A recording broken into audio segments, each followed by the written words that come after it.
మీరన్నారు ఆస్తుల పంచాయతీ కాదు కాంగ్రెస్ ఆరోపిస్తున్నట్టు ఆస్తుల పంచాయతీ. అవునమ్మా, ఇది ఆస్తుల పంచాయతీ కాదు, యావత్తు తెలంగాణకు తెలుసు. ఎందుకంటే మీ ఆస్తుల ముందు కేసీఆర్ గారి ఆస్తులు ఎంత?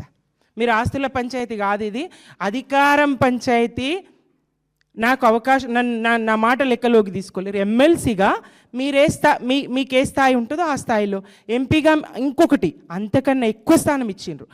మరి భారత రాష్ట్ర సమితిగా పార్టీని మార్చిన తర్వాత వివిధ రాష్ట్రాలకు వెళ్ళినప్పుడు మిమ్మల్నే వెంటబెట్టుకొని పోయిండ్రు.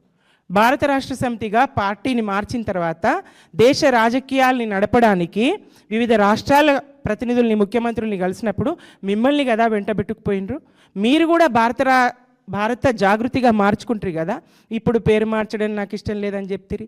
ఉద్యమకారుల కుటుంబాలను చూడలేదంటే ఉద్యమకారుల కుటుంబాలను చూడడమే కాదు, ఉద్యమకారులను ఎంత గౌరవించుకున్నారు.